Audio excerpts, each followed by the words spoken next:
Welcome back to Revise and Resubmit, the podcast that takes, those really dense academic papers and makes them surprisingly interesting.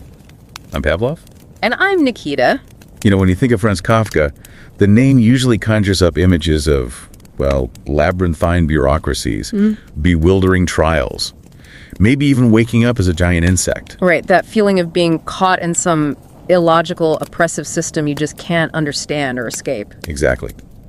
But what if I told you that Kafka, this literary giant, was also a brilliant innovator, someone who actually helped protect industrial workers from, say, losing their fingers on dangerous machinery? It sounds quite counterintuitive, doesn't it? It really does.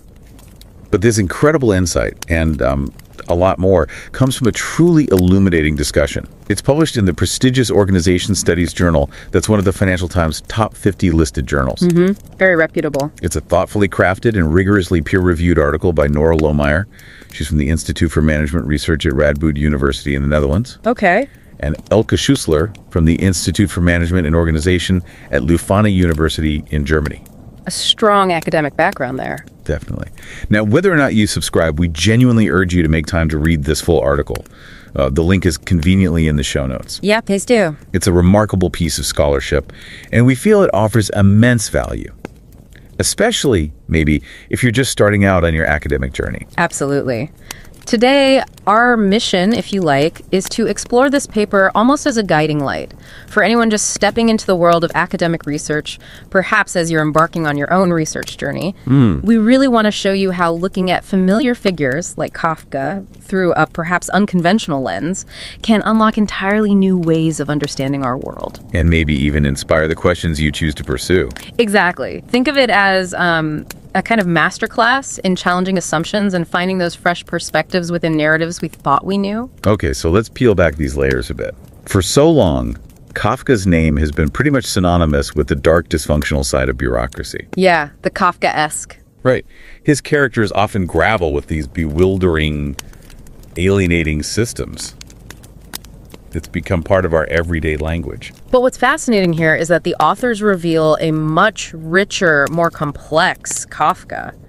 They argue that to truly grasp his profound insights into organization, we need to look beyond his famous fiction. So not just the trial or the castle? No, we also need to consider his office writings, the texts he actually produced during his daytime job, and also crucial facets of his biography. Huh. And for you, as you begin your own research, this is maybe a vital lesson. Don't always take the popular narrative at face value. Good point. Challenge assumptions, be open to exploring overlooked sources. They can utterly transform your understanding of a topic. So this day job wasn't just some tedious side gig for him, was it? This is where his biography really surprises us. Not at all. Kafka was an accident insurance lawyer, specifically for industrial workers in the old Austro-Hungarian Empire, working for the Workers' Accident Insurance Institute for the Kingdom of Bohemia. That's right. He didn't just witness bureaucracy, he was a bureaucrat. And the authors actually describe him as a brilliant innovator of social and legal reform. He was deeply involved in the very systems he'd later critique so powerfully in his fiction. So he was working within the system. Indeed, actively working within it to improve it, not just, critiquing it from the outside. Think about the grim reality of industrial work back then, early 20th century Bohemia. Pretty dangerous, I imagine. Extremely. Wood planing machines, for instance, were incredibly hazardous. They led to devastating injuries, not just losing a finger, but often an entire hand. Oh, wow. And Kafka's proposals weren't just theoretical ideas, they were incredibly specific engineering solutions, like redesigned safety guards, or maybe mandating two-hand controls.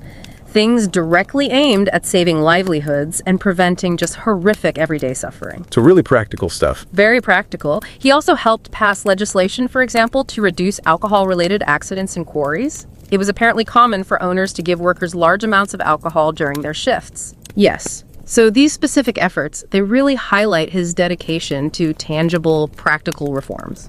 That's a powerful reinterpretation. It really expands our view of him beyond just the literary figure. But I wonder, do the authors acknowledge any critiques of this view? Or maybe limitations to how effective Kafka truly was as a reformer in his time? That's an excellent point. It's easy to romanticize historical figures. Yeah. I'm curious if the paper offers a balanced perspective on his actual real-world impact. It is, and the authors are careful to nuance this. Wow. While they definitely highlight his innovations and his dedication, they also acknowledge the, well, enormous scale of the problems he faced. Yeah. And the inherent limitations of working within a vast, often slow-moving bureaucratic machine. His success, they seem to imply, wasn't really about single-handedly dismantling the system. Or incremental. Exactly. More persistently pushing for incremental, concrete improvements and using his position to advocate for the vulnerable. It sort of speaks to the idea that even small acts of agency within a really complex system can have a profound impact over time. It's fascinating how his personal life seemed to shape his perspective, too. Did the authors delve into how this sort of bureaucrat-novelist duality truly informed his organizational insights? Beyond just the literary themes, I'm curious about that direct link for our listeners. Absolutely. The authors trace a pretty direct line from Kafka's personal life and his professional work right to the profound themes in his literary masterpieces. Okay. If we connect this to the bigger picture, his complicated relationship with his father, Hermann Kafka, who owned a business and reportedly treated employees quite poorly. Right. That seems to have instilled in him a deep empathy for industrial workers. It fostered his socialist leanings, contributed to his interest in protecting the vulnerable. He saw firsthand the helplessness of workers against both employers and, well, the state. So that dual identity. Yes. His dual identity as bureaucrat novelist meant his literary imagination was directly fueled by his daily encounters with the insurance system. He transformed the practicalities of his job into the allegorical landscapes of his fiction. And for you, as a budding scholar, this really shows how your own personal context, your own experiences, can profoundly inform and enrich your scholarly inquiry. They can shape the very questions you feel compelled to ask. That makes sense. So this dual experience, being both critic and reformer, it informs two major contemporary challenges for us to consider, as the authors lay out. That's right. First, the inherent contingency and maybe futility of organizing in the face of uncertainty. And second, the kind of inescapable nature of today's digital organizations. Yes, and this brings up a crucial consideration, especially for scholars just starting out. How does our own context and experience shape the questions we ask and the insights we gain? Kafka's work illuminates this inherent contingency, this futility of organizing when faced with uncertainty, while simultaneously highlighting its absolute necessity. It's a paradox. A paradox. How so? Well, here's the fundamental challenge Kafka's work forces us, as researchers, to confront. Organizing is often an exercise in futility, yet it's absolutely necessary. Consider accident insurance itself. It's a valiant effort, right? But ultimately, it's an impossible attempt to quantify and compensate for unquantifiable human trauma. You can't really put a price on that suffering. Exactly. It's an effort to impose order on the chaotic, unpredictable nature of life itself. Or think about his novella, The Burrow. Ah, yes, the mole. Right. The mole is constantly building, seeking security and perfection in his underground home, but he always finds the ground ultimately shaky. He builds his castle keep on loose, sandy soil, never quite achieving the perfect, secure system he craves. So for research, For your own studies, this means looking beyond the promise of perfect systems. It means understanding their inherent, unavoidable limitations, even while you acknowledge their vital function. right, okay. Shifting our focus now to that second contemporary challenge, the authors suggest Kafka's work offers a surprisingly timely lens on today's digital and algorithmic organizations. It really does. I mean, who hasn't felt a little bit Kafkaesque trying to navigate some new online system or dealing with automated customer service lately? Oh, absolutely. That feeling of being caught in an invisible machine. Yeah. The authors argue Kafka kind of saw this coming, that these new forms, while they promise efficiency, often create systems that are just as enigmatic, just as inescapable as those in his fiction. And what's truly fascinating here is how Kafka's fictional descriptions of unaccountable, hidden, self-perpetuating bureaucracies. Like in The Trial or the Castle. Exactly. How they eerily resonate with our experience of ubiquitous algorithmic decision-making today. We're talking about AI systems that are so complex they almost appear divinatory. Divinatory. Yeah, capable of predicting and influencing outcomes in ways that are often opaque to us. Imagine your credit score, or job application filters, or even just the content you see on social media. Right, often shaped by algorithms we don't fully understand. Precisely. This creates unpredictability and a sense of powerlessness for many, while at the same time centralizing power and knowledge for a select few who control these digital infrastructures. Kafka's historical observations about the traffic script and, missing files in the Austro-Hungarian bureaucracy find a really disturbing echo in our digital age, just with different mediums. It's like those moments in the castle where official decisions are described as shy as young girls, sort of elusive and hard to pin down. Yes. Or how files go missing and reappear in unexpected situations years later, creating this arbitrary, confusing reality for the characters. Now, instead of paper files, it's virtual tape and algorithms, often with no actual human bureaucrat to even approach, let alone unload our frustration on. The system becomes even more abstract, doesn't it? An unassailable entity, almost devoid of human touch. Exactly. And this brings up a really important question for your own research. If algorithmic systems blur the lines between rules and their application... Like how? Well, think about predictive policing or credit-based insurance scores. They can blur the lines between even crime and punishment or risk and outcome. If these systems are making decisions, how do we maintain accountability and transparency? That's a huge question. It is. But Kafka's characters, like Kay in the trial, they're often seen as victims caught in this inescapable web, but they also show agency. Right. Kay doesn't just give up initially. No, he openly contests and questions authorities. He seeks allies. He attempts to understand the system. His tragic fate, arguably, only concludes once he gives up that resistance. So there's a lesson there. I think so. This isn't just about critiquing these opaque systems. It's also about exploring the potential for action, for pushing back, even when faced with seemingly overwhelming digital bureaucracies. So after exploring all these complex challenges, it's actually quite heartening to see that the authors don't leave us in that sort of Kafkaesque despair. No, they don't. Instead, they highlight Kafka's humanism and his activism as a powerful source of inspiration, for resilience, for resistance. Exactly. He found ways to act within the system, demonstrating that even a bureaucrat can be an agent of change. That feels like a message of hope, really. Indeed.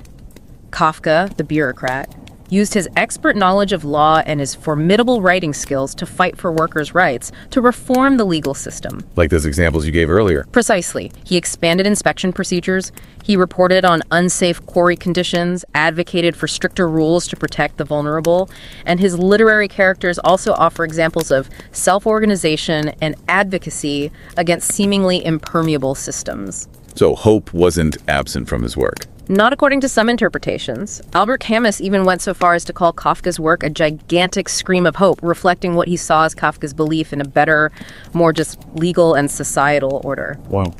It's a powerful message that agency is always possible, even in the face of immense structural power. And this feels like a powerful message for anyone in academia, or maybe just starting out, that as scholars, we have a role to play. The authors themselves actually highlight concerns about how democratic institutions can be challenged by certain applications of AI. They mention instances like discussions from the Trump administration or Elon Musk's proposed Department of Governmental Efficiency. Right, the potential misuse of these tools. They suggest that when AI tools are deployed to perhaps target or bypass what's called rational legal administration, which is really about impartial, rule-based systems designed for fairness and accountability in a democracy. The bedrock of bureaucracy in a good way. Exactly. When those are bypassed, it can undermine democratic governance. And this, they argue, is where scholars become vital, using our expertise to reveal how these systems work and maybe to strengthen trust of the institutions that are meant to protect us. And this brings up an important consideration for you, our listener, as you embark on your own research. How can you use your developing expertise? How can you identify these critical societal challenges and maybe contribute in your own way to a more just, democratic, and sustainable future? Kafka's work encourages us to reconsider the protective potential of formal organizing, even when it might quickly be discredited as too bureaucratic. He reminds us that rules and regulations, imperfect as they are often necessary to protect the powerless and ensure at least a measure of fairness. So to kind of bring this discussion to a close, what we've really seen today is that Franz Kafka, far from being just this gloomy critic of bureaucracy, offers an incredibly nuanced and, frankly, quite hopeful perspective for understanding organizations. Absolutely. His life and work, when you read them together, they highlight this profound dilemma of organizing. its inherent impossibilities alongside its undeniable necessity, particularly maybe in times of crisis and rapid technological change like ours. Right. The authors show us that even in the face of seemingly inescapable digital systems, there are pathways for resilience and resistance, pathways that echo Kafka's own humanism and activism. So it's not just critique, it's also about finding ways forward. It feels like a quiet call to action, reminding us that even in the most complex systems, there's always room for human agency, for thoughtful, informed intervention. This whole journey into Kafka's world, it reminds us that the questions we ask, the stories we uncover, and the insights we gain as researchers can have a real impact. Yeah. It encourages us to challenge those superficial understandings and to look for the hidden layers of meaning and agency in the most unexpected places. It's about expanding our imaginary, perhaps, of what organizations are and what they could be. And for your own research journey, maybe we can leave you with this thought. If Kafka, the bureaucrat novelist, could find ways to protect workers and inspire hope within the seemingly impenetrable systems of his time, what forms of critical inquiry and constructive action can you envision today as you stand at the threshold of understanding the organizations of tomorrow? That's a great question to ponder. Once again, the article we've been discussing is Kafka and Organization Studies by Nora Lohmeyer and Elke Schussler, published in the Organization Studies Journal. Please do check it out. You'll find the link in our show notes. We truly hope you'll give it a read and maybe let it spark some new ideas for your own work. And don't forget to subscribe to Revise and Resubmit on Spotify and Apple Podcasts. Until next time, keep those minds curious, keep questioning, and keep revising and resubmitting.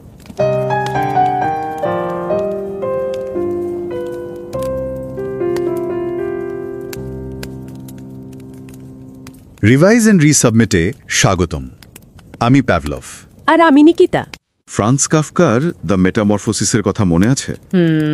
Gregor সামসা একদিন সকালে ঘুম থেকে উঠে দেখে সে একটা বিশাল পোকা হয়ে গেছে। কিন্তু তার প্রথম চিন্তা কি ছিল? কাজে যাবে কি করে?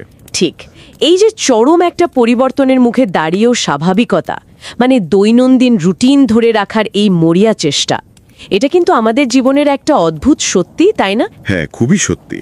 আর এই অদ্ভুত বাস্তবতার জায়গা থেকেই কিন্তু আমরা আজকের আলোচনাটা শুরু করতে পারি। সাংগঠনিক অধ্যয়নের ক্ষেত্রে ফ্রান্স কাফকার চিন্তা, তার লেখালেখি আজকের এই জটিল সময়ে দাঁড়িয়ে কতটা প্রাসঙ্গিক হতে পারে সেটাই একটু খতিয়ে দেখব আমরা। একদম।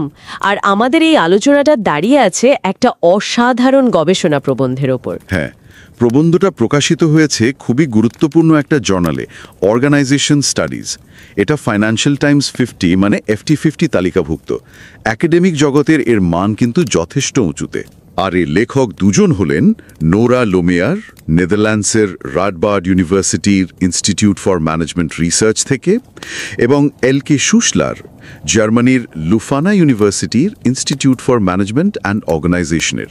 আমরা এখানে প্রবন্ধটার মূল কিছু দিক নিয়ে কথা বলবো, তবে যারা শুনছেন তাদের কাছে আমাদের একটা অনুরোধ থাকবে, আপনারা আমাদের এই চ্যানেল সাবস্ক্রাইব করুন বা নাই করুন, প্লিজ সময় করে মূল প্রবন্ধটা একটু পড়ে নেবেন। খুবই যত্নের সাথে লেখা আর কঠোরভাবে পিয়ার রিভিউ করা একটা কাজ। হ্যাঁ, পুরোটা ঠিকঠাক বুঝতে গেলে মূল লেখাটা পড়া খুব দরকার। লিঙ্কটা শো নোটসে দেওয়া থাকে। বিশেষ করে যারা একাডেমিক গবেষণার জগতে নতুন, হয়তো ভাবছেন নিজের প্রথম কাজটা শুরু করবেন, তাদের জন্য এই আলোচনা আর মূল প্রবন্ধটা আমার মনে হয় বেশ অন্যরকম একটা দৃষ্টিকোণ দিতে পারে, গতানুগতিক পথের বাইরে গিয়েও ভাবার খোরাক জোগাতে পারে। ঠিক, তাহলে চলুন কাফকার জগতে ঢোকা যাক, তবে একটু অন্য রাস্তা ধরে। আচ্ছা, কাফকা বললে তো সচরাচর আমাদের মাথায় ওই কাফকায়েস্ক শব্দটা চলে আসে, সেই জটিল, অর্থহীন, গোলক ধাঁধার মতো আমলাতন্ত্র। হ্যাঁ, এটাই সাধারণ ধারণা। কিন্তু লোমেয়ার আর শুসলারের এই প্রবন্ধটা, যেটা কাফকার মৃত্যু শতবার্ষিকী উপলক্ষে লেখা, সেটা কিন্তু বলছে কাফকাকে আরও বড় পরিসরে দেখতে হবে। শুধু আমলাতন্ত্রের সমালোচক হিসেবে নয়, তার ভূমিকাটা আরও গভীর, আরও জটিল। ঠিক, আর এখানেই প্রবন্ধটার একটা বড় অবদান। এটা কাফকার কিছু লেখা যেগুলো হয়তো তুলনামূলকভাবে কম পরিচিত, তার অফিস রাইটিংস নামে যেগুলো পরিচিত, সেগুলোর উপর জোর দিয়েছে। Office writings? হ্যাঁ, তিনি যখন প্রাগে ওয়ার্কার্স অ্যাক্সিডেন্ট ইন্স্যুরেন্স ইনস্টিটিউটে চাকরি করতেন একজন আইনজীবী হিসেবে, তখনকার লেখা। সাংগঠনিক অধ্যয়নের গবেষকরা হয়তো এতদিন এগুলোকে তেমন গুরুত্ব দেননি, আর এর পাশাপাশি রাইনার স্টাচের লেখা কাফকার যে বিস্তারিত জীবনী আছে সেখান থেকেও অনেক তথ্য নেওয়া হয়েছে। এগুলো কাফকার জীবনের এই দিকটা বুঝতে খুব সাহায্য করে। আর মানে কাফকা শুধু রাতে অদ্ভুত সব গল্পই লিখতেন না, দিনের বেলায় তার একটা পুরো দস্তুর মানে বাস্তববাদী চাকরি ছিল। আর সেখানে তিনি শুধু একজন সাধারণ কর্মী ছিলেন না। না না, বেশ প্রভাবশালী ভূমিকায় ছিল তার। তিনি ঝুঁকি, দুর্ঘটনা প্রতিরোধ এইসব বিষয়ে রীতিমতো প্রতিভাবান লেখক ছিলেন। আর শ্রমিকদের সুরক্ষার জন্য তখনকার যে আইনি ব্যবস্থা সেটাকে উনি খুব দক্ষতার সাথে ব্যবহার করতেন। তাই নাকি? তাকে নাকি সামাজিক ও আইনি সংস্কারের একজন উজ্জ্বল উদ্ভাবক হিসেবেও দেখা হয়। হ্যাঁ, এরকম কথাও বলা হয়েছে তার সম্পর্কে। তার কাজের পরিধিটা দেখলে বেশ অবাক হতে হয়। ধরুন, বিভিন্ন কারখানার জন্য বীমার প্রিমিয়াম ঠিক করা বা ইনস্টিটিউটের হয়ে কোর্টে কেস লড়া। কারখানা পরিদর্শনও করতেন। হ্যাঁ, নিয়মিত কারখানা পরিদর্শন করতেন। শুধু তাই না, নিরাপত্তা কিভাবে বাড়ানো যায় তার জন্য খুব সুনির্দিষ্ট প্রস্তাব দিতেন। যেমন কাঠ কাটার মেশিনের জন্য বিশেষ সেফটি গার্ড ডিজাইন করা বা সেটার ব্যবহার বাধ্যতামূলক করার জন্য সোয়াল করা। বাহ, আরও আছে। যেমন বোহেমিয়ার যে পাথরের খাদানগুলো ছিল সেখানে শ্রমিকদের মধ্যে মদ্যপানের সমস্যা ছিল বেশ, সেটা নিয়েও তিনি কাজ করেছেন। এমনকি স্নায়বিক বা মানসিক রোগের চিকিৎসার জন্য আলাদা হাসপাতাল তৈরির ভাবনাকেও উনি সমর্থন জুগিয়েছিলেন। মানে বেশ সক্রিয় ভূমিকা ছিল তার। কিন্তু এখানে একটা আপাত সবিরোধ নেই। একদিকে তিনি এই আমলাতান্ত্রিক সিস্টেমের জটিলতা, এর ভেতরের ফাঁপা ব্যাপারটা নিয়ে হতাশ, যার ছায়া আমরা তার গল্প উপন্যাসে দেখি। ঠিক। আবার অন্যদিকে তিনি নিজেই শ্রমিকদের ভালোর জন্য আরও নিয়মকানুন, আরও কঠিন পদ্ধতি, আরও বেশি করে নজরদারির পক্ষে কথা বলছেন। এটা কেমন যেন লাগছে না? হ্যাঁ, এই দ্বৈততাটাই কিন্তু কাফকাকে বোঝার জন্য খুব জরুরি। উনি আসলে নিয়ম বা পদ্ধতির বিরোধী ছিলেন না, উনি বিরোধী ছিলেন অর্থহীন অন্যায়পূর্ণ পদ্ধতির। যেমন উনি খুব রেগে যেতেন যখন ফ্যাক্টরি ইন্সপেক্টররা তাদের ক্ষমতার বাইরে গিয়ে কাজ করতেন বা নিয়মকানুন শিথিল করে দিতেন। আচ্ছা। উনি এটাকে বলতেন ইনস্টিটিউটের একমাত্র আইনি অধিকারের উপর অতিক্রমণ, মানে আইনের অধিকার খর্ব করা হচ্ছে। উনি বিশ্বাস করতেন নিয়ম কঠোরভাবে মানা উচিত, বিশেষ করে যেখানে মানুষের জীবন জড়িত। একটা উদাহরণ দেবেন? হ্যাঁ, যেমন ধরুন কোয়ারির নিরাপত্তা নিয়ে একটা রিপোর্ট লেখার সময় উনি কারখানার ভেতরের বেশ কিছু ছবি ব্যবহার করেছিলেন। কেন? এটা প্রমাণ করার জন্য যে সেখানে আরও কঠোর নিয়ম আর ঘন ঘন ইন্সপেকশনের দরকার আছে। উনি শুধু থিওরির কথা বলেননি, নিয়মটা কিভাবে প্রয়োগ করা যায় সেই বাস্তব পথটাও দেখিয়েছেন। তার মানে উনি সিস্টেমের সমস্যাগুলো শুধু ধরিয়েই দেননি, সেই ভাঙাচোরা সিস্টেমের ভেতরে থেকেই সেটাকে জোড়াতালি দিয়ে বা উন্নত করার চেষ্টা করেছেন। এটাই হয়তো আজকের জন্য একটা বড় শিক্ষা। এই আমলা ঔপন্যাসিক বা বিউরোক্র্যাট নভেলিস্ট সত্তাটা সত্যি ইন্টারেস্টিং। তার অফিসের জগৎ আর সাহিত্যের জগৎ কি একে অপরকে প্রভাবিত করেছিল? অবশ্যই, খুব গভীরভাবে। তার গল্প উপন্যাসে তো বারবার দুর্ঘটনা, জমি জরিপ, আইনি প্রক্রিয়া, আদালত, অফিস এইসব ঘুরে ফিরে আসে। এগুলো তো তার দিনের কাজেরই একটা প্রতিচ্ছবি। হ্যাঁ, তা তো বটেই। আবার উল্টোটাও সত্যি। তার অফিসের লেখাগুলো যদি দেখেন, সেগুলো খুব নিরাবেগ, বাস্তবসম্মত, যুক্তিনিষ্ঠ। সেই ভঙ্গিটার একটা ছায়া কিন্তু তার সাহিত্যের ভাষাতেও পাওয়া যায়। মনে হয় যেন দুটো জগৎ পাশাপাশি চললেও তাদের মধ্যে একটা গোপন আদান প্রদান ছিল। বেশ ইন্টারেস্টিং। তাহলে আজকের দিনে দাঁড়িয়ে বিশেষ করে যারা নতুন গবেষণা শুরু করছেন তাদের জন্য কাফকার এই দ্বৈত সত্তা বা তার কাজের প্রাসঙ্গিকতাটা কোথায়? লুমিয়ারা শুসলারের প্রবন্ধে এই নিয়ে কি বলা হয়েছে? প্রবন্ধটাতে মূলত দুটো প্রধান সমসাময়িক চ্যালেঞ্জের সাথে কাফকার যোগসূত্র দেখানো হয়েছে, আর এই দুটো দিকই আজকের গবেষকদের জন্য খুব গুরুত্বপূর্ণ হতে পারে। প্রথমটা হলো চরম অনিশ্চয়তা বা সংকটের সময়ে সংগঠন বা অর্গানাইজেশন তৈরি করা এবং তাকে টিকিয়ে রাখার যে চিরন্তন সংগ্রাম। কাফকার সময়টাও তো ছিল বিরাট উথালপাথালের সময়, তাই না? সামাজিক, রাজনৈতিক, প্রযুক্তিগত পরিবর্তন, প্রথম বিশ্বযুদ্ধের আবহ, পুরনো ব্যবস্থা ভেঙে পড়ছে। একদম। আজকের দিনের সংকটগুলোর সাথে এর একটা মিল আছে কিন্তু। ধরুন জলবায়ু পরিবর্তন বা এই যে মহামারী গেল, বা বিভিন্ন দেশে প্রাতিষ্ঠানিক অবক্ষয়। হ্যাঁ, অনিশ্চয়তাটা একটা ধ্রুবক যেন। ঠিক। আর কাফকার কাজগুলো পড়লে মনে হয় তিনি যেন এই চরম অনিশ্চয়তার মধ্যেই একটা ব্যবস্থা বা স্ট্রাকচার গড়ে তোলার যে চেষ্টা, তার সম্ভাবতা, আবার একই সাথে তার প্রায় অনিবার্য ব্যর্থতা, কিন্তু শেষ পর্যন্ত তার যে ইনএসকেপেবল প্রয়োজনীয়তা, এই টানাপোড়েনটাকে তিনি ঘুরে ফিরে দেখিয়েছেন। গ্রেগর সামসার পোকা হয়ে যাওয়ার পরেও প্রথম চিন্তা কাজে যাওয়া নিয়ে, অথবা ধরুন দ্য বুড়ো গল্পের সেই প্রাণীটা যে বালির মধ্যে কেবলই গর্ত খুঁড়ে চলেছে নিরাপত্তার জন্য, কিন্তু সেটা তো আসলে নিরাপত্তার একটা ভ্রম। আপনি একদম ঠিক জায়গায় ধরেছেন। আর এখানে কাফকার দিনের বেলার কাজ, মানে ওই দুর্ঘটনা বিমা নিয়ে তার অভিজ্ঞতাটা খুব প্রাসঙ্গিক হয়ে ওঠে। দেখুন, দুর্ঘটনা বিমার আইডিয়াটার মধ্যেই তো একটা টেনশন আছে, তাই না? একদিকে একজন মানুষের অপূরণীয় ক্ষতি, শারীরিক বা মানসিক, আর অন্যদিকে তার একটা আর্থিক পরিমাপ, একটা কম্পেনসেশন। এই দুটো কি আদৌ মেলানো যায়? কঠিন প্রশ্ন। কাফকা নিজেও এর সীমাবদ্ধতা বুঝতেন, কিন্তু তবুও বিমা তত্ত্বের প্রতি তার একটা টান ছিল, কারণ এটা অন্তত চেষ্টা করে অনিশ্চিত ভবিষ্যৎকে একটু হলেও নিয়ন্ত্রণ করার একটা সুরক্ষার জাল তৈরির চেষ্টা করে। তার অফিসের লেখাতেই পাওয়া যায় তিনি আইনি কাঠামোর দুর্বলতা বা নিয়মের ফাঁকফোকর নিয়ে কতটা চিন্তিত ছিলেন। এক জায়গায় তো লিখেছেনও যে মনে হচ্ছে যেন নীতি নয় বরং ভাগ্যই বিমাকে নিয়ন্ত্রণ করে। এটা তো আজকের অনেক চ্যালেঞ্জের সাথেই মিলে যাচ্ছে। যেমন ধরুন ক্লাইমেট চেঞ্জের যে বিপুল ঝুঁকি, সেগুলোর বিমা করা কি আদৌ সম্ভব? কিভাবে তার আর্থিক মূল্যায়ন হবে? অথবা ধরুন কর্পোরেট ওয়ার্ল্ডে স্বচ্ছতা আনার জন্য যে নতুন আইনগুলো আসছে, ইউরোপে CSRD বা CSDDD। হ্যাঁ, কর্পোরেট সাস্টেনেবিলিটি রিপোর্টিং ডাইরেক্টিভ আর corporate sustainability due diligence directive. এগুলো হয়তো নিখুঁত নয়, হয়তো সব সমস্যার সমাধান দেবে না, কিন্তু এগুলো কি দরকারি নয় এই অনিশ্চয়তার যুগে? এই পয়েন্টটাই লোমেয়ার আর সুসলার জোর দিয়ে বলেছেন। এই CSRD বা CSDDর মতো উদ্যোগগুলো হয়তো কাফকার সময়ের দুর্ঘটনা বিমার মতোই ত্রুটিপূর্ণ, হয়তো সম্পূর্ণ সুরক্ষা দিতে পারবে না, কিন্তু এই চরম অনিশ্চয়তার সময় এগুলো একটা প্রয়োজনীয় রক্ষা কবচ তৈরির চেষ্টা তো বটে। এটা কাফকার সেই বাস্তববাদী সংস্কারবাদেরই একটা আধুনিক রূপ, সিস্টেমের খুঁতগুলো জেনেও তার মধ্যে থেকে উন্নতির পথ খোঁজা। নতুন গবেষকদের জন্য এটা একটা জরুরি উপলব্ধি হতে পারে।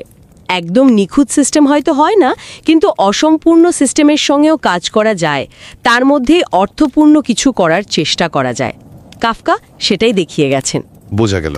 আচ্ছা, আর দ্বিতীয় সমসাময়িক চ্যালেঞ্জটা কি ছিল যার সাথে কাফকার সংযোগ টানা হয়েছে? এই অনিশ্চয়তার পাশাপাশি কাফকার কাজ আরও একটা আধুনিক বাস্তবতার দিকে আমাদের চোখ খুলে দেয়। সেটা হলো রহস্যময়, প্রায় দুর্ভেদ্য ডিজিটাল বা অ্যালগোরিদমিক সংগঠন। আমরা ম্যাক্স ওয়েবারের কাছ থেকে জেনেছি যুক্তিসঙ্গত নিয়ম মেনে চলা আমলাতন্ত্রের কথা। হ্যাঁ, রেশনাল বিউরোক্রেসি। কিন্তু কাফকার লেখায় যে সংগঠনের ছবি আমরা পাই সেটা প্রায়শই অন্যরকম। সেটা রহস্যময়, তার ভেতরের কাজকর্ম বোঝা যায় না, তার সিদ্ধান্ত নেওয়ার প্রক্রিয়া অস্পষ্ট, যেন কোনো মানুষ সেটা চালাচ্ছে না, সেটা নিজেই নিজের নিয়মে চলছে। যেমন ধরুন দ্য ক্যাসেল উপন্যাসে আছে না, সরকারি সিদ্ধান্ত আসছে খুব ধীরে, কেন আসছে বোঝা যাচ্ছে না, অথবা সিদ্ধান্তগুলো যেন কর্মকর্তাদের সাহায্য ছাড়াই নিজে নিজেই তৈরি হয়ে যাচ্ছে। এটা তো সরাসরি আজকের দিনের algorithm, AI, big data, digital platform এগুলোর কথাই মনে করিয়ে দিচ্ছে। এগুলো তো এমনই, মানে অসম্ভব শক্তিশালী, কিন্তু এদের ভেতরের কলকবজা সাধারণ মানুষের কাছে, এমনকি অনেক বিশেষজ্ঞের কাছেও তো অস্বচ্ছ, তাই না? একদম, যেন এগুলো নিজেরাই নিজেদের নিয়ম বানিয়ে সেই নিয়মেই চলছে। সমাজবিজ্ঞানী অ্যালেনা এসপোজিটো এই ধরনের সিস্টেমকে বলেছেন ডিভিনেটরি বা অনেকটা দৈববাণীর মতো, মানে যা ভবিষ্যৎ বলে কিন্তু তার পেছনের যুক্তি বা কিভাবে সেই সিদ্ধান্তে পৌঁছলো তা জানায় না। Interesting term.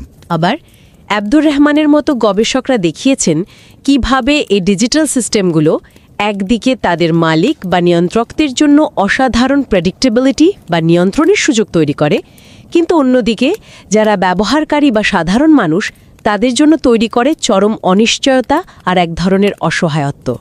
এটাকে অ্যালগোরিদমিক সেলফ রেফারেন্সিয়ালিটিও বলা হয়, মানে অ্যালগোরিদমগুলো যেন বাইরের বাস্তব জগৎ থেকে আলাদা হয়ে গিয়ে নিজেদের তৈরি করা ডেটা আর যুক্তির একটা বদ্ধ চক্রে ঘুরপাক খেতে থাকে।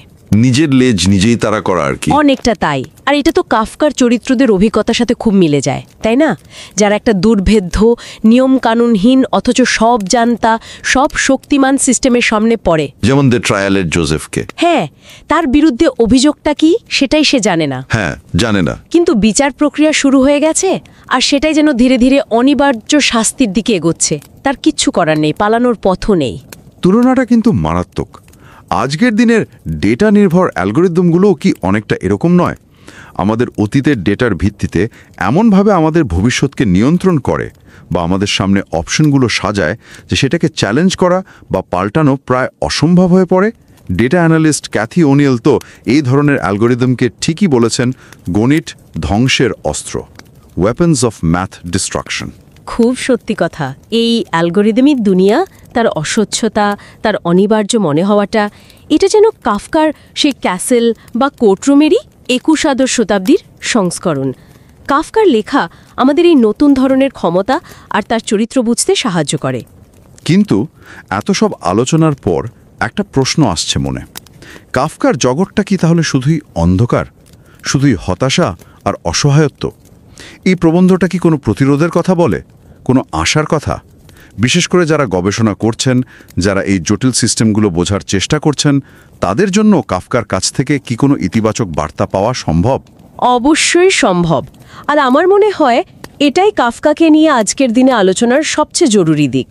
তার কাজ শুধু অন্ধকারের ছবি আঁকা নয়, একটু তলিয়ে দেখলে বোঝা যায় এর মধ্যে কিন্তু স্থিতিস্থাপকতা, মানে রেজিলিয়েন্স, টিকে থাকার লড়াই, প্রতিরোধ, এমনকি এক ধরনের ব্ল্যাক হিউমরও আছে। যেমন ড্যারেন ম্যাকিব দেখিয়েছেন, দ্য ট্রায়ালের নায়ককে শুধু পরিস্থিতির শিকার হিসেবে না দেখে এমন একজন হিসেবেও দেখা যায় যে ক্রমাগত প্রশ্ন করছে, সিস্টেমকে চ্যালেঞ্জ করছে, নিজের জন্য লড়ছে, যুক্তি দিচ্ছে, সাহায্য খুঁজছে। মানে সে কিন্তু হাল ছেড়ে দেয়নি, প্রতিরোধ জারি রেখেছে। তার মানে এখানেও কাফকার নিজের জীবনের একটা প্রতিফলন দেখা যাচ্ছে। তিনি নিজেও তো সেই জটিল হতাশাজনক আমলাতন্ত্রের ভেতরে বসেই শ্রমিকদের অধিকারের জন্য লড়েছিলেন। ঠিক তাই। তিনি তার হাতে যা ছিল, আইনি জ্ঞান, লেখার ক্ষমতা, সহানুভূতি, পর্যবেক্ষণ শক্তি, সেগুলোকেই অস্ত্র হিসেবে ব্যবহার করেছিলেন। একটা বিরাট আর অনেক সময় অন্যায়জ সিস্টেমের মধ্যেই থেকে একটা ইতিবাচক পরিবর্তন আনার চেষ্টা করেছিলেন। এখানেই তো আশা।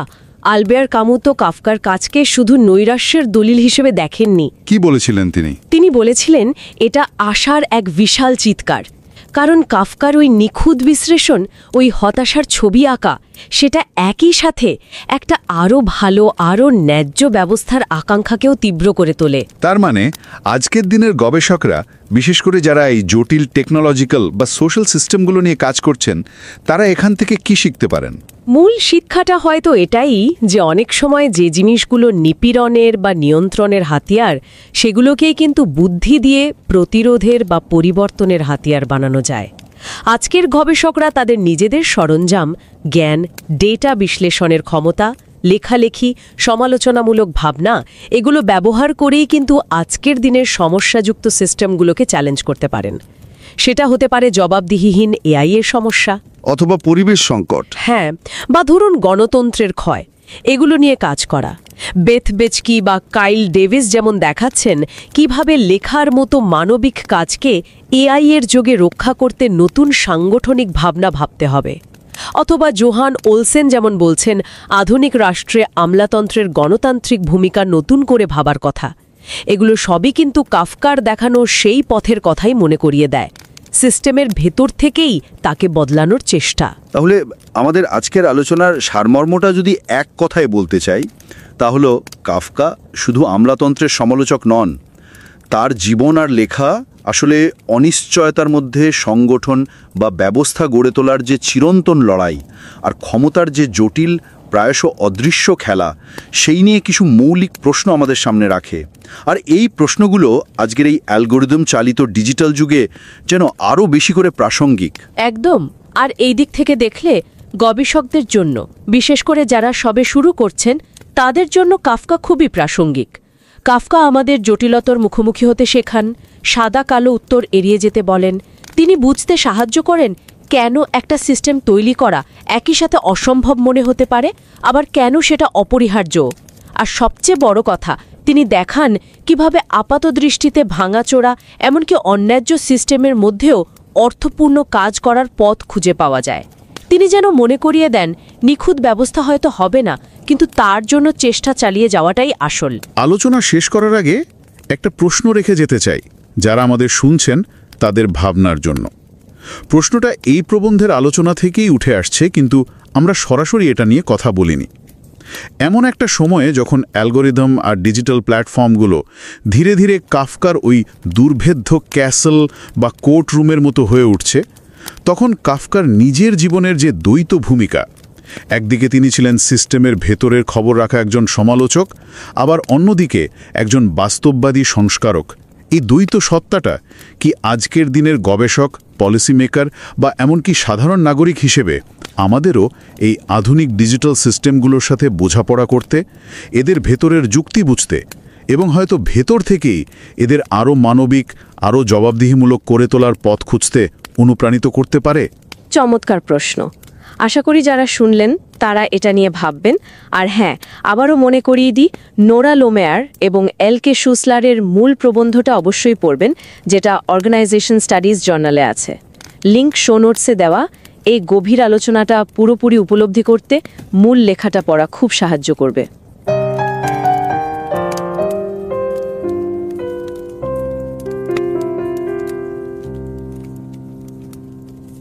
नमस्कार।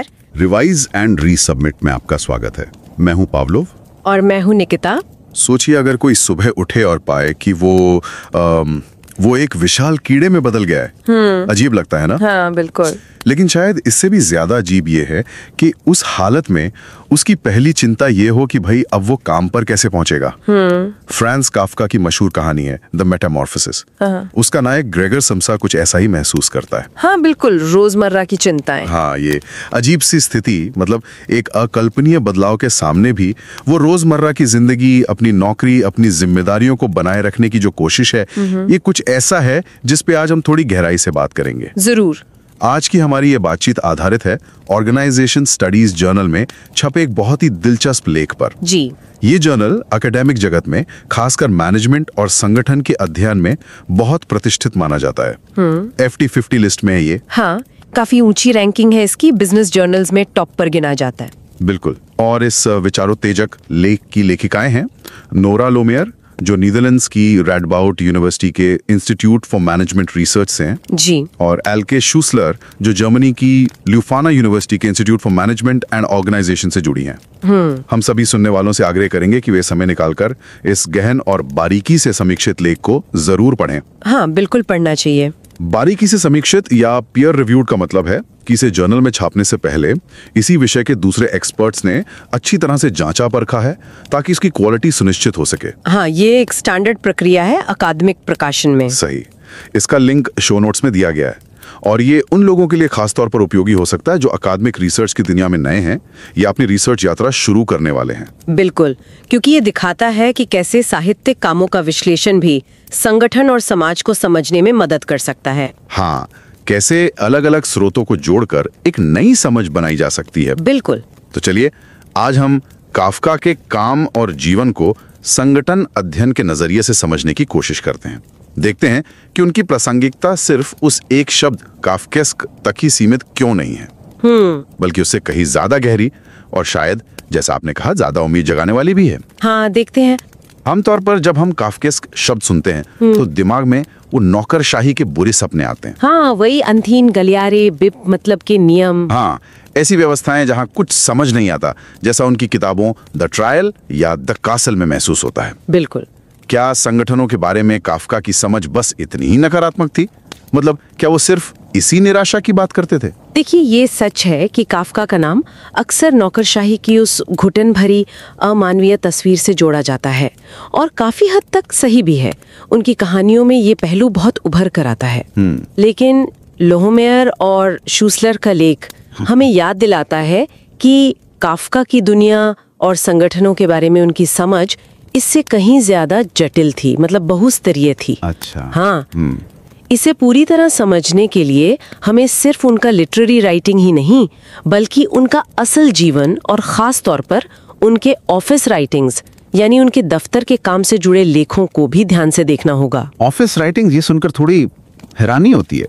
मतलब फ्रांस काफका, महान लेखक, वो ऑफिस का काम भी करते थे और उसके बारे में लिखते भी थे। हाँ बिल्कुल, हम उन्हें उनकी काल्पनिक, अक्सर डरावनी और बेचैन कर देने वाली दुनिया के लिए जानते हैं। सही। लेकिन वो अपने साहित्यिक जीवन के साथ साथ ऑस्ट्रो हंगेरियन साम्राज्य में workers accident insurance institute for the kingdom of Bohemia एक बीमा संस्थान था मजदूरों के लिए। उसमें एक वकील के तौर पर काम करते थे। वकील बीमा कंपनी में? हाँ, और ये कोई मामूली नौकरी नहीं थी। वो सिर्फ फाइलों में दबे रहने वाले क्लर्क नहीं थे। जैसा कि लेख में बताया गया है, वो जोखिम वर्गीकरण मतलब रिस्क क्लासिफिकेशन, दुर्घटना निवारण, एक्सीडेंट प्रिवेंशन और ऑडिटिंग जैसे काफी तकनीकी विषयों पर लिखने में भी माहिर थे। अरे वाह! उन्हें उस जमाने में सामाजिक और कानूनी सुधार का शानदार प्रवर्तक तक कहा गया है। Brilliant innovator. सच में ये तो बिल्कुल ही अलग छवि है। वही काफका जिन्हें हम निराशा और बेबसी से जोड़ते हैं। हाँ बिल्कुल। उदाहरण के तौर पे वो औद्योगिक कंपनियों से मजदूरों के बीमा के लिए प्रीमियम वसूलने और जोखिम के हिसाब से उनका वर्गीकरण करने के नियमों का बचाव करने में शामिल थे। अच्छा। उनका काम था ये सुनिश्चित करना कि जो मालिक हैं, एम्प्लॉयर्स, वो नियमों का पालन करें और मजदूरों की सुरक्षा का ध्यान रखें। तो रेगुलेशन पे काम कर रहे थे एक तरह से। बिल्कुल। उन्होंने कारखानों का खुद दौरा किया, जैसे लकड़ी के रंदे, वुड प्लानिंग मशीनें। उनसे होने वाली दुर्घटनाओं को देखकर उन्होंने उन मशीनों में सेफ्टी गार्ड लगाने जैसे सुधारों का प्रस्ताव रखा, ताकि मजदूरों की उंगलियां या हाथ कटने से बच सकें। हाँ बिल्कुल। वो सिर्फ कागजी कार्रवाई नहीं कर रहे थे, बल्कि जमीनी हकीकत से वाकिफ थे। इसी तरह उन्होंने देखा कि खदानों में मालिक मजदूरों को काम के दौरान शराब पिलाते हैं, जिससे दुर्घटनाएं बढ़ती हैं। उन्होंने इसे रोकने के लिए कानून बनाने और उसे लागू करवाने में भी भूमिका निभाई। अच्छा। तो आप देख सकते हैं कि वो नौकरशाही जैसी संस्थाओं का इस्तेमाल दरअसल असमानता और अन्याय से लड़ने के लिए कर रहे थे। तो सिस्टम को यूज कर रहे थे। हाँ, वो मजदूरों को पूंजीवादी उत्पादन के खतरों से बचाने के लिए सख्त नियमों और प्रक्रियाओं की वकालत कर रहे थे। वो मानते थे कि नियम और प्रक्रियाएं भले ही कभी कभी जटिल और बोझिल लगे, कमजोर तबकों की सुरक्षा के लिए एक जरूरी कवच बन सकती हैं। ये तो वाकई एक बिल्कुल अलग तस्वीर पेश करता है। मतलब वो सिर्फ नौकरशाही की घुटन भरी दुनिया का वर्णन नहीं कर रहे थे, नहीं, बल्कि उसी व्यवस्था के अंदर रहकर उसे सुधारने और उसका सकारात्मक इस्तेमाल करने की कोशिश भी कर रहे थे। हाँ बिल्कुल। ये ब्यूरोक्रेट नॉवेलिस्ट या अधिकारी लेखक वाली पहचान उनके काम को एक नया, बहुत महत्वपूर्ण आयाम देती है। ऐसा लगता है जैसे उनमें दो दुनियाएं एक साथ जी रही थी। सही कहा। रात में कल्पना की अजीबोगरीब दुनिया रचने वाला लेखक, हाँ, और दिन में एक प्रैक्टिकल सुधारवादी ब्यूरोक्रेट जो असल दुनिया की समस्याओं से जूझ रहा था। हाँ, और यहीं पर काफका की कहानी एक अप्रत्याशित मोड़ लेती है, जो सीधे आज की हमारी संगठनात्मक और सामाजिक चुनौतियों से जुड़ती है। अच्छा, कैसे? लेख दो मुख्य समकालीन मुद्दों पर ध्यान केंद्रित करता है, जिन्हें काफका के इस दोहरे नजरिए से, मतलब उनकी राइटिंग और उनके ऑफिस वर्क दोनों को मिलाकर बेहतर समझा जा सकता है। पहली चुनौती है अनिश्चितता के दौर में संगठित होने की जरूरत और उसकी सीमाएं। ऑर्गेनाइजिंग इन अनसर्टेनिटी। अनिश्चितता में संगठन, ठीक है। देखिए, काफका का लेखन और उनका जीवन दोनों ही इस गहरे विरोधाभास को उजागर करते हैं। हम अनिश्चितता और खतरों से बचने के लिए व्यवस्थाएं बनाते हैं, संगठन, नियम, बीमा, हाँ, ताकि कुछ कंट्रोल रहे। हाँ, कंट्रोल रहे। लेकिन ये व्यवस्थाएं खुद कितनी आकस्मिक, मतलब कितनी कंटिंजेंट, और शायद अंततः कितनी निरर्थक, कितनी फ्यूटाइल साबित हो सकती हैं। फिर भी हमें उनकी जरूरत है। ये तो विरोधाभास है। बिल्कुल। जैसे द मेटामॉर्फोसिस में ग्रेगर समसा का अचानक कीड़े में बदल जाना, ये उन अकल्पनीय संकटों का प्रतीक है जिनका हम सामना कर सकते हैं, जिनकी हमने कल्पना भी नहीं की होती। हाँ, और जिनके लिए हमारी कोई तैयारी नहीं होती। फिर भी ग्रेगर की पहली चिंता क्या है? काम पर जाने की। हाँ, ये दिखाता है कि संकट के बीच भी हम कैसे व्यवस्था, नियम, अपनी भूमिकाओं को बनाए रखने की कोशिश करते हैं, भले ही वो बेतुका लगे। एकदम। या उनकी कहानी द बरो को लीजिए। द बरो। हाँ, इसमें एक तिल जैसा जीव है जो रेत के नीचे अपना एक जटिल सुरक्षित किला बनाता है, लेकिन वो उस किले के अंदर भी लगातार असुरक्षित महसूस करता है। उसे हर वक्त किसी अनजाने दुश्मन या खतरे की आहट सुनाई देती रहती है। वो लगातार अपनी बनाई दीवारों को टटोलता रहता है, हर आवाज पर चौंकता है। ये कहानी दिखाती है कि सुरक्षा पाने की हमारी कोशिशें, हमारी बनाई हुई संरचनाएं, चाहे वो घर हो, नियम हो या बीमा पॉलिसियां हाँ अक्सर हमें और ज्यादा असुरक्षित महसूस करा सकती हैं। एक अंधहीन चिंता। बिल्कुल, ये संरचनाएं असल में कितनी नाजुक नींव पर टिकी होती हैं। और खुद दुर्घटना बीमा, एक्सीडेंट इंश्योरेंस, जिसके लिए काफका काम करते थे, हाँ। वो अपने आप में एक विरोधाभास है, ऑक्सीमोरॉन। क्या सच में पैसे से किसी दुर्घटना से हुए शारीरिक या मानसिक आघात की भरपाई की जा सकती है? मुश्किल सवाल है। हाँ, क्या किसी की जान या अंग की कीमत लगाई जा सकती है? ये सवाल काफका के समय में भी मौजूद था, और आज के दौर में जब हम जलवायु परिवर्तन या महामारी जैसे अबीमा योग्य मतलब अनइंश्योरेबल जोखिमों का सामना कर रहे हैं, जिनका बीमा करना ही मुश्किल है। हाँ, जिनका नुकसान इतना बड़ा हो सकता है कि उनका बीमा करना लगभग असंभव हो, ये सवाल और भी ज्यादा जटिल हो गया है। सही बात है। लेकिन, और ये महत्वपूर्ण है, काफका का जीवन और उनका दफ्तर का काम ये भी दिखाता है कि इन अपूर्ण, शायद विरोधाभासी व्यवस्थाओं का इस्तेमाल करके भी सुरक्षा और न्याय के लिए संघर्ष किया जा सकता है। मतलब सिस्टम चाहे जैसा भी हो। हाँ, उन्होंने नौकरशाही के उन्हीं औजारों का इस्तेमाल मजदूरों के हक में करने की कोशिश की जिनसे शायद वो खुद भी पूरी तरह संतुष्ट नहीं थे। ये दिखाता है कि व्यवस्था चाहे कितनी भी खामियों भरी क्यों ना हो, उसके भीतर रहकर भी सुधार की, बेहतरी की गुंजाइश तलाशी जा सकती है, और शायद तलाशनी भी चाहिए। ये एक उम्मीद की किरण है। बिल्कुल। अब दूसरी समकालीन चुनौती जिस पर लेख रोशनी डालता है, वो है रहस्यमयी डिजिटल संगठन। डिजिटल संगठन मतलब आज के एआई और एल्गोरिदम। हाँ, कुछ वैसा ही। देखिए, काफका की काल्पनिक दुनिया में संगठन अक्सर रहस्यमयी होते हैं, अपारदर्शी, ओपेक और आत्मसंदर्भित। सेल्फ रेफरेंशियल, इसका क्या मतलब हुआ? मतलब वो अपने ही नियमों और प्रक्रियाओं में इतने उलझे रहते हैं कि उनका बाहरी दुनिया की हकीकत से कोई वास्ता नहीं लगता। जैसे द कैसल में, हाँ, वहाँ ये पता लगाना लगभग नामुमकिन है कि फैसले कौन ले रहा है और क्यों। सत्ता का केंद्र अदृश्य है। एक पात्र कहता भी है, सरकारी फैसले युवा लड़कियों की तरह शर्मीले होते हैं। मतलब उन्हें पकड़ना, समझना बहुत मुश्किल है। हाँ, फाइलें खो जाती हैं, सालों बाद अचानक कहीं से नमूदार होती हैं, प्रक्रियाएं अंतहीन लगती हैं। अब जरा आज के डिजिटल सिस्टम्स के बारे में सोचिए। हाँ, ये आज के एल्गोरिदम और एआई संचालित व्यवस्थाओं से काफी मिलता जुलता नहीं लगता? वो कंप्यूटर प्रोग्राम जो पैटर्न सीखकर खुद फैसले लेते हैं। हाँ, लगता तो है। ये सिस्टम बहुत शक्तिशाली हैं, हमारी जिंदगी के हर पहलू को प्रभावित कर रहे हैं, लोन अप्रूवल से लेकर नौकरी के आवेदन तक। सोशल मीडिया भी। हाँ, सोशल मीडिया पर हमें क्या दिखेगा ये भी वही तय करते हैं, पर अक्सर ये हमारी समझ से परे होते हैं। उनकी कार्यप्रणाली एक ब्लैक बॉक्स की तरह होते हैं। ब्लैक बॉक्स, हाँ। हमें इनपुट पता है, आउटपुट पता है, पर बीच में क्या हो रहा है, फैसला कैसे लिया जा रहा है, ये जानना बहुत मुश्किल है। सही है। द ट्रायल में जोसेफ के लिए मुकदमा ही सजा बन जाता है। उस पर आरोप क्या है ये उसे कभी ठीक से पता नहीं चलता, लेकिन उसे अंतहीन पूछताछ, सुनवाई और इंतजार की प्रक्रिया से गुजरना पड़ता है, जो उसे मानसिक और भावनात्मक रूप से तोड़ देती है। हाँ, बहुत निराशाजनक है वो। लेखिकाएं इसे आज के संदर्भ से जोड़ते हुए कैथी ओनील के विचार का हवाला देती हैं, जो एल्गोरिदम को गणित के विनाश के हथियार कहती हैं। Weapons of math destruction. Weapons of math destruction, ये तो बड़ा स्ट्रॉन्ग टर्म है। हाँ, क्योंकि ये सिस्टम हमारे अतीत के डेटा के आधार पर हमारे भविष्य की संभावनाओं को सीमित कर सकते हैं। जैसे किसी का क्रेडिट स्कोर खराब होने पर उसे लोन न मिलना, या किसी खास पृष्ठभूमि के उम्मीदवार को नौकरी के लिए अयोग्य ठहरा देना। और पता भी नहीं चलता कि ऐसा क्यों हुआ। बिल्कुल, और अक्सर इन फैसलों के खिलाफ अपील करने का कोई स्पष्ट या आसान रास्ता नहीं होता। व्यक्ति सिस्टम के सामने खुद को बिल्कुल असहाय महसूस कर सकता है, ठीक काफका के पात्रों की तरह। ये सुनकर तो वाकई चिंता होती है। ऐसा लगता है जैसे हम अदृश्य दीवारों और नियमों से घिरे हुए हैं, चाहे वो पुरानी फाइलों वाली नौकरीशाही हो या ये नई डेटा आधारित डिजिटल व्यवस्था। सत्ता का चेहरा बदल गया है, पर शायद उसकी प्रकृति वही है, अपारदर्शी और अक्सर पहुंच से बाहर।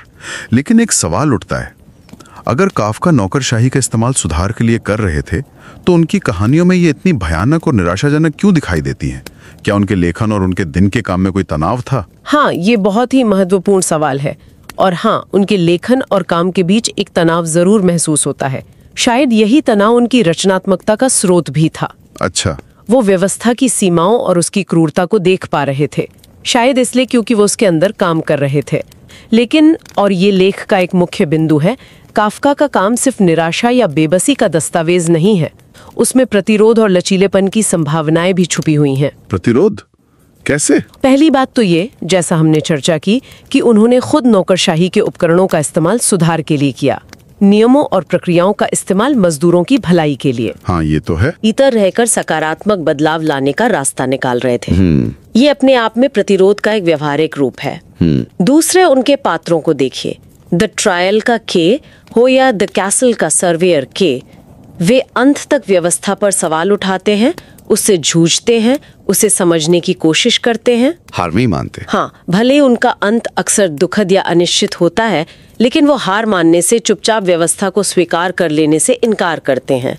वो जवाब मांगते हैं, अपनी गरिमा बनाए रखने की कोशिश करते हैं और सत्ता को चुनौती देते हैं, भले ही वो चुनौती कितनी भी कमजोर क्यों न लगे। ये एक तरह का एक्टिव रेजिस्टेंस है। बिल्कुल, सवाल पूछने का साहस है। और तीसरा, जिसे लेखिकाएं रेखांकित करती हैं, वो है काफका का गहरा मानवतावाद, उनकी सहानुभूति और उनकी असाधारण कल्पना शक्ति। एम्पैथी और इमेजिनेशन। हाँ, उनकी कहानियां हमें असहज करती हैं, हमें सोचने पर मजबूर करती हैं, हमें मानवीय स्थिति की जटिलताओं और तकलीफों के प्रति संवेदनशील बनाती है। वे हमें चीजों को अलग नजरिए से देखने की क्षमता देती हैं। सही है। ये गुण, सहानुभूति, आलोचनात्मक सोच, कल्पना, अपने आप में प्रतिरोध के शक्तिशाली हथियार बन सकते हैं। ये हमें अन्यायपूर्ण या अमानवीय व्यवस्थाओं को पहचानने और उनके खिलाफ खड़े होने की प्रेरणा और नैतिक बल दे सकते हैं। काफका ने शायद रोजमर्रा की इन बेतुकी चीजों में ही अपनी कहानियों का कच्चा माल देखा होगा और उसे अपनी कल्पना से एक सार्वभौमिक रूप दे दिया। तो ये गुण आज भी जरूरी हैं। बिल्कुल।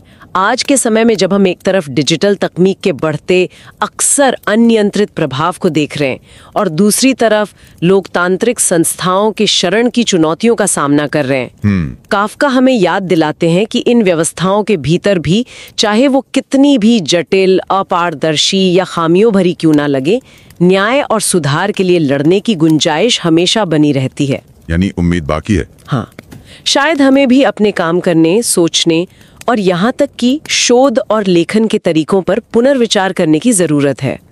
जैसे काफका ने अपनी रचनात्मकता से ब्यूरोक्रेटिक लेखन और साहित्यिक लेखन दोनों में एक खास किस्म की संवेदनशीलता और गहराई पैदा की।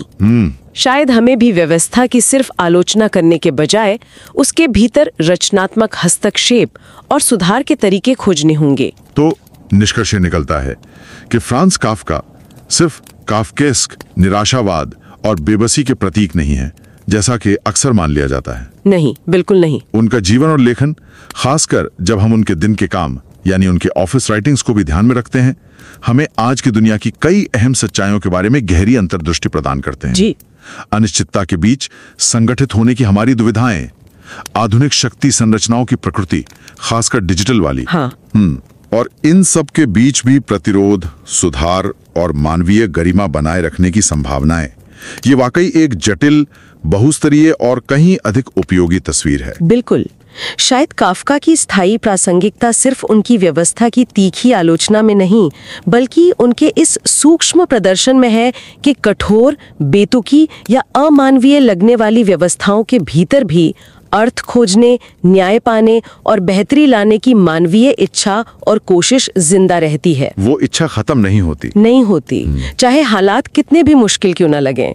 तो सोचने वाली बात यह है हम सबके लिए कि हम अपनी इस बेहद जटिल संगठनात्मक दुनिया में अपने आसपास के मौजूदा ढांचों का, चाहे वे कितने भी त्रुटिपूर्ण या अधूरे क्यों न हो, बेहतर मानवीय लक्ष्यों के लिए कैसे उपयोग कर सकते हैं। हम कैसे उनकी खामियों को उजागर करते हुए भी उनके भीतर से ही सुधार के रास्ते निकाल सकते हैं। ठीक वैसे ही जैसे काफका ने अपने समय में अपनी सीमाओं के भीतर रहकर वर्कर्स एक्सीडेंट इंश्योरेंस इंस्टीट्यूट जैसी संस्था का इस्तेमाल करके प्रयास किया था। हम आज के इंश्योरेंस इंस्टीट्यूट जैसी संस्थाओं का इस्तेमाल करके या उन्हें बेहतर बनाकर न्याय और समानता के लिए कैसे काम कर सकते हैं? हाँ, ये सवाल काफका हमारे लिए छोड़ जाते हैं। इस प्रेरणादायक और सोचने पर मजबूर करने वाले लेख का लिंक शो नोट्स में उपलब्ध है। इसे पढ़ने का प्रयास अवश्य करें, खासकर अगर आप संगठनों, समाज और मानवीय स्थिति के बीच के जटिल रिश्तों को समझने में रुचि रखते हैं।